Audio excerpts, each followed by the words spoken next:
Hello दोस्तों, स्वागत है आपका हमारे YouTube channel school time yes you can do में। निष्ठा ऑनलाइन प्रशिक्षण का मॉड्यूल 17 कोविड-19 परिदृश्य विद्यालय शिक्षा में चुनौतियों का समाधान, गतिविधि 1 और गतिविधि 5 के साथ प्रश्नोत्तरी 17 का संपूर्ण हल। जी हाँ दोस्तों, मॉड्यूल 17 के अंदर 2 गतिविधियाँ और एक मुख्य प्रश्नोत्तरी का संपूर्ण हल आपके सामने प्रस्तुत है। वीडियो शुरू करने से पहले वही सजेशन, आप कॉपी पेन लेकर बैठिए और सभी प्रश्नोत्तरी को और गतिविधियों के आंसरों को प्रश्नों सहित नोट कीजिए ताकि आपको आसानी हो, किसी प्रकार की दिक्कत नहीं हो। गतिविधि 1 की तरफ बढ़ते हैं। महामारी के दौरान एहतियात, सत्य और असत्य में से एक को हमें चुनना होगा। 2 ऑप्शन हैं, सत्य और असत्य, दोनों में से हमें एक को चुनना है। चलते हम पहले प्रश्न की तरफ। छींक आए तो साड़ी का पल्लू या गमछा का उपयोग करें क्योंकि यह आपके हाथ से आपके नाक, मुंह और आंखों में स्थानांतरित हो जाएगा। सत्य है या असत्य? तो हम इसमें सत्य को चुनेंगे और एरो पर प्रेस करते हुए बढ़ते हैं हम अगले प्रश्न की तरफ। अगला प्रश्न, बिना हाथ धोए या साफ किए अपने चेहरे को छूने से वायरस नहीं फैलता है। असत्य और सत्य, 2 ऑप्शन हैं, दोनों में से हम असत्य को चुनेंगे। असत्य को चुनकर एरो पर प्रेस करेंगे और बढ़ते हैं अगले प्रश्न की। हाथ मिलाने और कार्यक्रम आयोजित करने से महामारी फैलने का खतरा नहीं बढ़ता है। असत्य और सत्य, 2 ऑप्शन, इसमें से हम असत्य को चुनेंगे। असत्य को चुनते हुए एरो को प्रेस करेंगे। एरो को प्रेस करते हुए बढ़ते हैं हमारे अगले प्रश्न की तरफ। यदि किसी को बुखार, खांसी और सांस लेने में कठिनाई हो तो उसे तुरंत चिकित्सा सुविधा प्राप्त किए बिना एंटीबायोटिक्स लेनी चाहिए। असत्य को चुनते हुए बढ़ते हैं अगले प्रश्न की तरफ। एरो को प्रेस करेंगे। कोविड-19 के दौरान एहतियात के तौर पर विविध मास्क पहने। सत्य असत्य, तो यहाँ हम ऑप्शन असत्य को चुनेंगे। असत्य को चुनते हुए बढ़ेंगे हमारे अगले प्रश्न की तरफ। एरो को प्रेस करेंगे और बढ़ेंगे अगले प्रश्न की तरफ। सार्वजनिक जगहों पर थूकने और धूम्रपान करने से वायरस नहीं फैलता है। असत्य या सत्य? असत्य को हम चुनेंगे। एरो पर प्रेस करके बढ़ते हैं अगले प्रश्न की तरफ। अगला प्रश्न है हमारा, स्व दवा से बचे, यानी खुद दवा लेने से बचें। असत्य है या सत्य है? सत्य है को हम यहाँ पर चुनेंगे, सत्य को, और एरो को प्रेस करते हुए बढ़ेंगे हम अगले प्रश्न की तरफ। अगर कुछ भी खरीदने के लिए घर से बाहर जा रहे हैं तो अन्य लोगों को संक्रमित करने से बचने के लिए मास्क पहने। अब बाहर जाते समय नाक और मुंह ढकना अनिवार्य है। असत्य है या सत्य है? दोनों में से एक ऑप्शन को, सत्य को हम चुनेंगे और एरो को प्रेस करते हुए अगले प्रश्न की तरफ। किसी को घर पर रहकर स्व अलगाव करना चाहिए यदि वे अस्वस्थता महसूस करना शुरू करते हैं, भले ही सिरदर्द, कमजोर, बुखार 37.3 सेंटीग्रेड या इससे ऊपर और हल्की बहती नाक जैसे हल्के लक्षण हो, तब तक वे ठीक ना हो जाए। सत्य या असत्य? यहाँ हम दोनों ऑप्शनों में से सत्य को चुनेंगे और एरो को प्रेस करते हुए बढ़ते हैं अगले प्रश्न की तरफ। अगला प्रश्न हमारा, उपयोग किए गए महीन कपड़े कागज का तुरंत निपटान करें क्योंकि बूंदे वायरस को फैलाती है।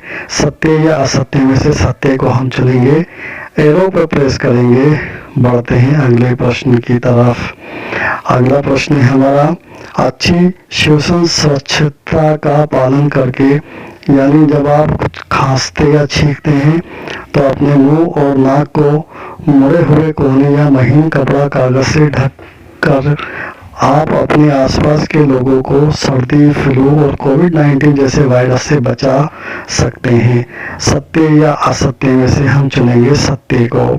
सत्य के ऑप्शन पे क्लिक करेंगे, एरो पर प्रेस करेंगे और फिर बढ़ते हैं हमारे रिजल्ट सेक्शन की तरफ। हमने टोटल क्वेश्चन 11 थे और क्वेश्चन के आंसर 11 दे दिए। सबमिट पर क्लिक करेंगे, इसके बाद हमने कुछ भी नहीं किया। हमारा स्कोर 11 में से 11, यानी हमने 11 में से 11 अंक प्राप्त कर लिए। तो ये थी हमारी गतिविधि नंबर 1। अब चलते हैं हम हमारी अगली गतिविधि की तरफ। अगली गतिविधि है हमारी गतिविधि संख्या 5, अपनी समझ को पढ़ें। इसमें भी सत्य और असत्य का ऑप्शन है, दोनों में से एक को चुनना है, कथन सत्य है या असत्य। बढ़ते हैं पहले प्रश्न की तरफ।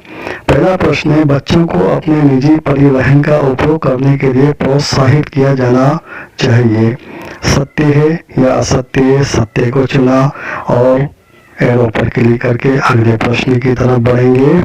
छात्रों को विद्यालय जाने के लिए मजबूर किया जाना चाहिए।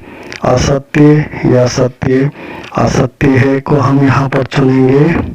असत्य को चुनते हुए बढ़ेंगे अगले प्रश्न की तरफ। अगला प्रश्न है हमारे सामने, सभी पदाधिकारियों और छात्रों को समूची विद्यालय अवधि में फेस मास्क पहनने की आवश्यकता नहीं है। सत्य या असत्य? असत्य को हम यहाँ पर चुनेंगे। बढ़ते हैं अगले प्रश्न की तरफ। अगला प्रश्न, कोविड-19 के दौरान विद्यालय में समूह गतिविधियां जारी रखी जा सकती है। सत्य असत्य में से हम असत्य ऑप्शन को चुनेंगे। असत्य ऑप्शन को चुनते हुए हम बढ़ेंगे अगले प्रश्न की तरफ। तो यहाँ पर असत्य को हम चुने और एरो पर प्रेस करते हुए बढ़ते हैं अगले प्रश्न की तरफ। एक छात्रावास भोजनालय के समय को एक बार में छात्रों की भीड़ से बचने के लिए क्रमबद्ध किया जा सकता है। यहाँ पे हम सत्य को चुनते हुए बढ़ते हैं रिजल्ट सेक्शन की तरफ। तो हम सत्य को क्लिक करेंगे, एरो पर क्लिक करते हुए रिजल्ट सेक्शन पे पहुंचे। टोटल क्वेश्चन 5 थे, आंसर हमने 5 क्वेश्चन के दिए, स्किप कुछ नहीं किया, सबमिट पर क्लिक किया। तो यहाँ हमारा स्कोर 5 में से 5 है। तो इस तरीके से गतिविधि 5 का संपूर्ण हल हुआ। अब बढ़ते हैं हम मुख्य प्रश्नोत्तरी की तरफ। प्रश्नोत्तरी के अंदर सबसे पहले प्रश्न की तरफ हम आते हैं। कोविड-19 एक व्यक्ति से दूसरे व्यक्ति में कैसे संचारित होता है? ऑप्शन है खांसने और छींकने से, व्यायाम से, हंसने से, खर्राटे से। तो खांसने और छींकने से को हम चुनेंगे।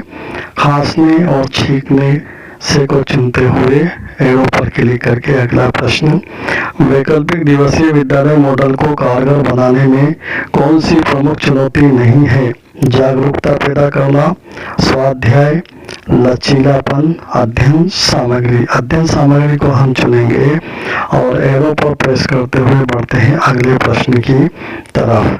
छात्रों को कोरोना वायरस के प्रसार से बचाने के संबंध में विद्यालय में सुरक्षा सुनिश्चित करने के लिए कौन जिम्मेदार है? प्रधानाचार्य, एक प्रधानाचार्य, शिक्षक, माता पिता, सभी हितधारक को हम चुनेंगे और बढ़ते हैं अगले प्रश्न की तरफ। विद्यालय में सामाजिक दूरी को बनाए रखने का प्रभावी तरीका है। आय समूह के अनुसार वैकल्पिक दिवसीय विद्यालय शिक्षा, बोली जाने वाली भाषा के अनुसार वैकल्पिक दिवसीय विद्यालय शिक्षा, सामाजिक पृष्ठभूमि के अनुसार वैकल्पिक दिवसीय विद्यालय शिक्षा, छात्रों के क्रमांक के अनुसार वैकल्पिक दिवसीय विद्यालय शिक्षा। तो यहाँ पर हम छात्र के क्रमांक के अनुसार वैकल्पिक दिवसीय विद्यालय शिक्षा को चुनते हुए हम बढ़ेंगे अपने अगले प्रश्न की तरफ। एरो को क्लिक करें और बढ़े अगले प्रश्न की तरफ। दुनिया भर में हाल ही में खोजी गई संक्रामक बीमारी कौन सी महामारी बन गई है? टाइफाइड, इबोला कोविड-19, स्वाइन फ्लू कोविड-19 सभी जानते हैं। क्लिक करेंगे अगले प्रश्न की तरफ। महामारी की अवधि के दौरान छात्रों के मानसिक कल्याण के मुद्दों को संभालने के लिए सबसे प्रभावी उपाय कौन सा है? निजी शिक्षक, ट्यूटर्स, शिक्षक, डॉक्टर, शिक्षक परामर्शदाता। शिक्षक परामर्शदाता को हम चुनेंगे और एरो पर क्लिक करते हुए बढ़ते हैं अगले प्रश्न की तरफ। कोरोना वायरस के कारण होने वाला कोविड-19 रोग किस प्रकार का है? वंशानुगत, विटामिन सी की कमी, प्रजातिगत, जेनेरिक, संक्रामक। तो ये संक्रामक रोग है, इसको चुनेंगे और एरो पर प्रेस करते हुए बढ़ेंगे अगले प्रश्न की तरफ। छात्रावासियों हॉस्टलर्स के लिए सुरक्षित संगरोध क्वारंटाइन सुविधा की व्यवस्था शुरू करने का सही समय क्या है? विद्यालय में प्रवेश लेने के दौरान, विद्यालय को पुनः खोलने से पहले, विद्यालय शुरू होने के बाद, आवश्यकता पड़ने पर। विद्यालय को पुनः खोलने से पहले को हम चुनेंगे। अगले प्रश्न की तरफ बढ़ते हैं। किसी व्यक्ति को कोविड-19 महामारी से संक्रमित होने से बचाने की सबसे उपयुक्त विधि कौन सी है? सामाजिक दूरी, हाथ मिलाना, जॉगिंग, दोस्तों के साथ गपशप करना। सामाजिक दूरी को चुनते हुए अगले प्रश्न की तरफ। छात्रों के अधिगम के परिणाम का समय समय पर मूल्यांकन डैश है और शिक्षण विधियों में मदद करता है। छात्रों की योग्यता के बारे में जानने, शिक्षण अधिगम प्रक्रिया में सुधार करने, छात्रों की बुद्धि की पहचान करने, छात्रों को ग्रेड देने। शिक्षण अधिगम प्रक्रिया में सुधार करने को चुनेंगे और यह हमारे प्रश्न संपूर्ण हुए। 10 क्वेश्चन थे, 10 क्वेश्चनों के हमने आंसर दे दिए। स्किप हमने किसी प्रश्न को नहीं किया। सबमिट पर क्लिक करेंगे। हमारा स्कोर 10 में से 10 यानी पूर्ण अंक हमने प्राप्त कर लिए। दोस्तों, मॉड्यूल 17 की ये गतिविधियाँ और प्रश्नोत्तरी संपन्न हुई।